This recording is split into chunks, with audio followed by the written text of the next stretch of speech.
Hey everybody, welcome. Thanks for tuning in. My name's Clint. I'm Mystic Valley Designs.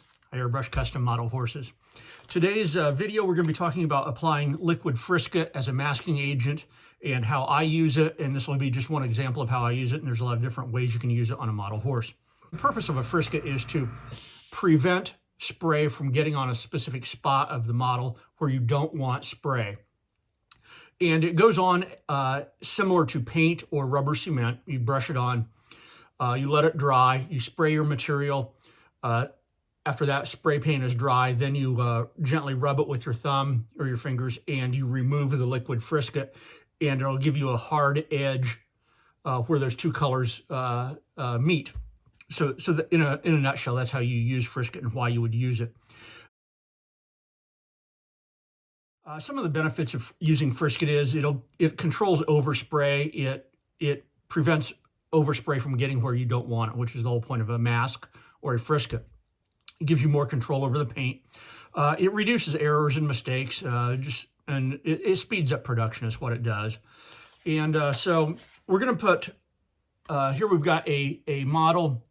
This is a Peter Stone stallion, and the model needs a pink snip with a gray muzzle around it. So a few minutes ago, all I did was mix up some custom paint that I call Snippy Pink.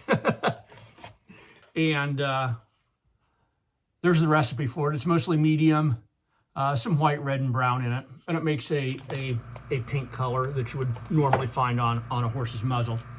So a few minutes ago, I took a white model and I just hosed down the entire muzzle, which includes overspray, which I don't mind because I'm going to correct that in a moment with some gray. To give you a better idea of what we're doing, here's a color sample. So step one is put down that first color, which is pink, and you see that there. Then we're going to apply frisket, let it dry. And then we're going to put on a second color, a contrasting color, and in this case it's going to be gray because I'm dealing with a gray horse. So I've applied the pink. We're going to open up the frisket now. This is made by a company called Grumbacher, huge name in the arts industry.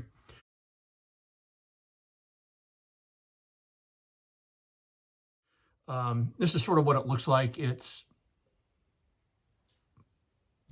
pinkish orange, I don't know. Ratty old brush, and whatever brush you use, just plan on ruining it. And I have a special brush that I use only for frisket. So I've got it in my mind where I need my frisket to apply based on the photographs the client sent me. So this horse is going to have a white blaze running down the middle of the forehead. So we're going to cover that in frisket because I don't want anything to interfere with a white blaze. And it goes on just simply like that. Then, now remember, wherever I apply frisket on top of the pink, it's going to remain pink.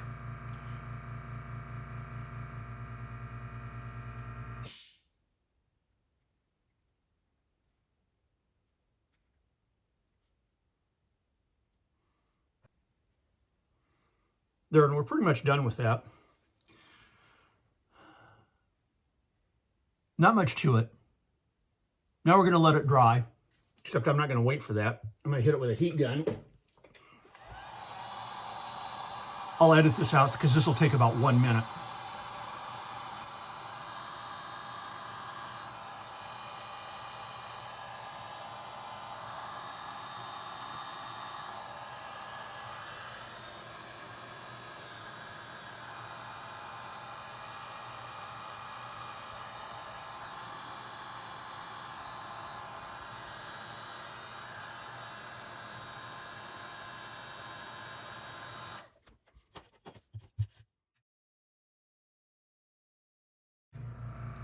Okay, we're back. I put on the first coat of frisket. Here's my brush. We're going to dip it into the frisket again. And we're just going to put on a second layer or a second coat.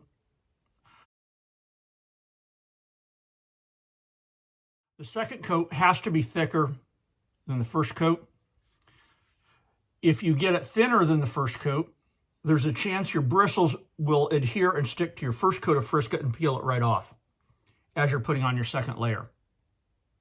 So in my experience, the second layer has to be applied thicker and heavier than the first layer. But you can experiment around with that. And the second layer, the first layer went on like paint. You're actually painting it on. The second layer, I'm actually dabbing it on because I want a super thick, heavy coat. And I don't want to pull up that first layer of frisket.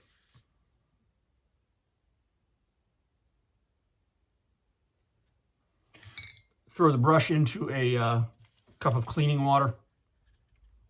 Shake off any excess if there's that much on it. And hit it with a heat gun.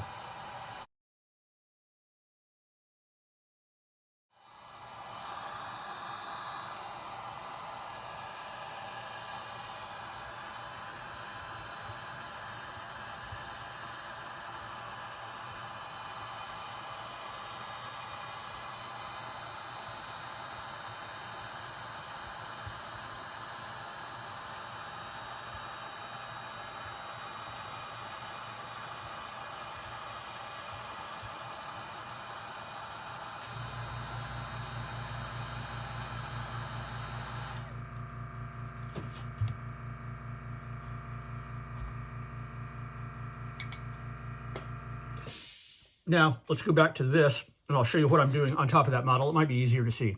So, I've got my model here. I've got a paintbrush loaded with frisket here. Now remember, wherever I apply frisket will remain that pink color.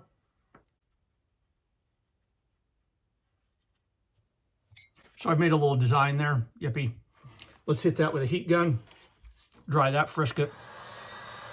But this stuff has dried. It has a slight sheen to it. So what we're going to do now is I got an airbrush here. You've probably heard my air compressor running in the background. I've got some paint mixed up here. Just sort of a generic gray color. But so here's what we're going to do.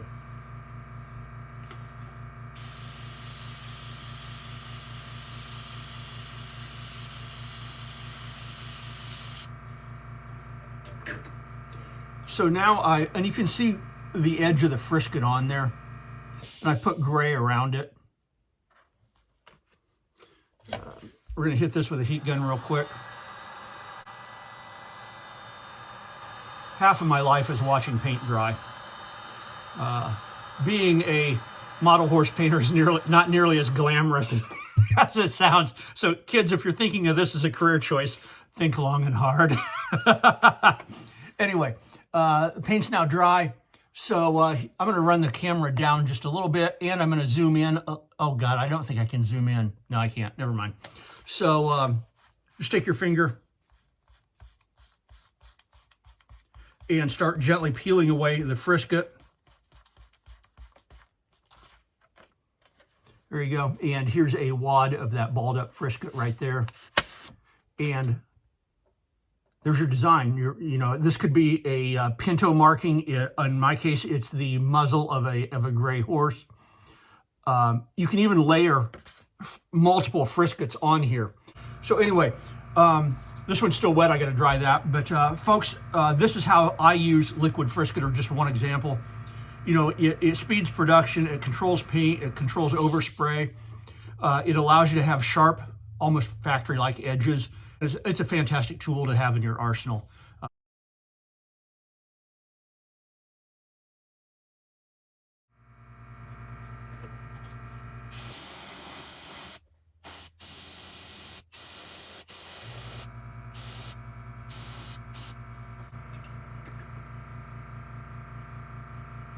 Okay, so here's that muzzle.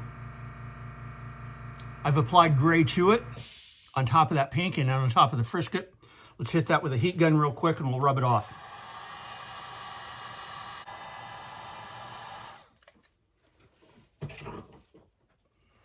Now this is sort of the before, if you can imagine that. Now we're going to come in here with a finger, pull that away.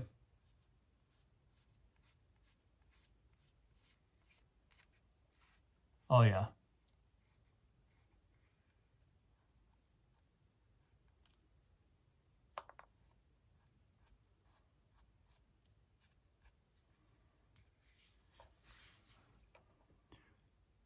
See how that pink is a hard edge against that gray muzzle? Pretty cool stuff. But anyway, that's how you use frisket. So anyway, folks, that's how I do frisket. Just one example of it. So anyway, thanks for tuning in. My name's Clint. I'm Mystic Valley Designs. Take care and peace out. Bye now.